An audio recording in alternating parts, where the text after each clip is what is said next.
Good afternoon, everyone. Welcome back to the National Hurricane Center. I'm Dr. Rick Knabb, the director here. Just in case you didn't know, we actually share this facility with the local forecast office for South Florida in the Miami area, and they are in this part of the building and back to the northeastern side. Their operations area is right around the corner. So we're more than just about hurricanes here. We are dealing with a tropical storm that we're forecasting to become a hurricane. Hurricane warnings up for the Florida Big Bend area. Really is looking a lot more impressive on satellite imagery than it did this time yesterday. Hopefully everybody is taking this very seriously. I want to give you a little bit of an inside look at how we are constructing the forecasts and the warnings and the advisories for Hermine, and there's a lot more that goes into it than you might realize. But before we go talk about storm surge and aircraft data, I want to take you through our tropical analysis and forecast branch. This is hurricane operations. This is where the hurricane specialist unit is functioning, and this is just one of the operations areas here at NHC. We actually are two centers in one. The hurricane specialist unit here, but we also have our tropical analysis and forecast branch, TAFB. So let me take you right across the hallway, and this branch is actually operating 365, 24/7, so there's always something going on at NHC. We're always busy. This is just a little bit different kind of a day because we have a landfall threat from a tropical storm. But here in the tropical analysis and forecast branch, we have a number of forecasters who are on duty issuing critical forecasts and warnings for offshore waters and high seas area, millions of square miles in the Atlantic, Gulf, Caribbean, and Eastern Pacific. And the chief of TAFB, this is Mr. Hugh Cobb. He is at the Atlantic desk today. I want to share with our Periscope audience, Hugh, how we handle the marine forecasting aspect of a system like Hermine. Well, we are now producing gridded marine forecasts from a gridded database using the Tropical Cyclone Marine Tool, which provides the wind speed radii for 34, 50, and 64 knot winds. This is the current depiction of Tropical Storm Hermine, and as I click through this, you can see the storm increasing to hurricane force, and you can see the wind fields, the various wind fields, as they move into the coastal waters area of North Florida. Now, it's really a significant change here in TAFB in the last few years that we've gone to gridded forecast paradigm, just like the local forecast offices. So talk about how TAFB and the WFOs collaborate. Well, what we have is an inter-site coordination tool where we can see the wind fields produced by the coastal forecast offices against our wind fields. And they're a pretty close match. As you can see, the storm, as it comes ashore, you can see we have the area of 50 knot winds, and this is the forecast office in Tallahassee and the forecast office in Tampa. And then the pink areas indicate 34 knot winds. This is an 18-hour forecast, and then you can see as the storm moves inland, the higher winds go inland as well. So not only are we issuing warnings for people on land, we're trying to keep ships out of harm's way as well.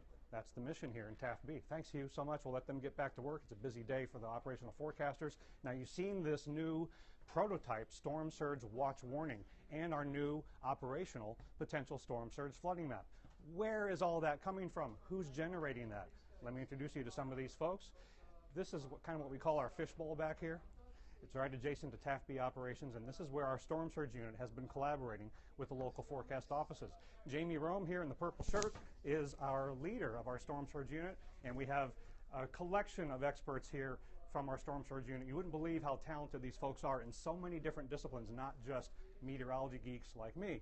So Jamie, take us through how we are collaborating in a new, exciting way, historic week really, for how we are doing storm surge products and warnings with our local forecast office colleagues. This storm is a new era in so many ways. Not only the high resolution potential storm surge flooding graphic, which is now operational, but our ability to collaborate with the Weather Service forecast offices via new technology, and you can see that right behind us here. This is the very platform that we would use to work with a WFO on proposed watches and warnings. This is a case of the prototype storm surge watch or warning. This is you're seeing it a few hours ago. You would have seen this in live action. And what's really been interesting today, and we're going to go to the Aircraft Reconnaissance Coordination Office in just a moment, but I want to remind everybody how there is a direct connection between the data collected from the aircraft and keeping you safe. And the way you connect the dots today is the aircraft found that the 34-knot, the tropical storm force winds extended farther to the east than previously anticipated. That led to our specialists issuing a special advisory. A tropical storm warning was extended farther down the west coast of Florida, and that fed into what you guys here in the storm surge unit were assessing was the potential in the Tampa Bay area, and then we talked with the WFOs, and how did that play out? Well, so we've really got everything that we need here. We've got the hurricane specialists talking to us about what they're seeing on the aircraft, and we can respond instantly to that information, literally within minutes and seconds. We also have the tropical analysis and forecast branch right behind you who can feed us wave information, which would be important for coastal forecasting as well. And we were chatting directly with forecasters on the floor of the operations areas in the local forecast offices. And again, this is a prototype storm surge watch and warning product that has been issued for the first time during Hermine. Jamie, everybody in the storm surge unit, thank you so much for everything you've done this week. And it's not just the last couple days that they have shined, it's been the years getting us to this point. So let's head over to the aircraft reconnaissance office. I'm going to take you down the innards of the National Hurricane Center, down the hallway here. And this is where a lot of our staff do a lot of their work when they're not on the operations floor. And we're heading back down the west side of the building. Turnpike is right behind me. And Taft B and the Hurricane Specialist Unit are right here to the left. Got some of our computer programmers, have the office in here. By the way, that's where our ham radio station is. WX4 NHC might be the only way you hear from us if we're hit by a hurricane here at NHC. But let's go hang a right here. And this is directly across from hurricane operations this way. And to our left here, or to my left anyway, is CARCA, Chief Aerial Reconnaissance Coordination, All Hurricanes. And the chief of that unit is John Pavone. John is going to be our lightning rod here for making sure we're getting, in a timely manner, aircraft data from the Air Force, and NOAA's been out there during this event too. So John, thanks so much for allowing us to barge in here on a busy day. But what we're talking about to folks out there watching us on Periscope is how there's a direct connection between the aircraft data and getting warnings out there in a timely manner and updating storm surge values. That's what happened today when they found the winds farther out to the east. So who's flying out there today? Well, the Air Force just is about ready to make a third fix. You can see here they're coming in from the southeast, 105, 120-mile leg actually, and they're going to fix it right in here. It's moving right along as the forecast speed. Right, and we fly more frequently when we have a landfall threat, a warning situation like this. And it's not just the coordination that happens in real time when the plane is out there. We coordinate with John and his colleagues here in CARCA days in advance to plan ahead for what the potential aircraft needs might be.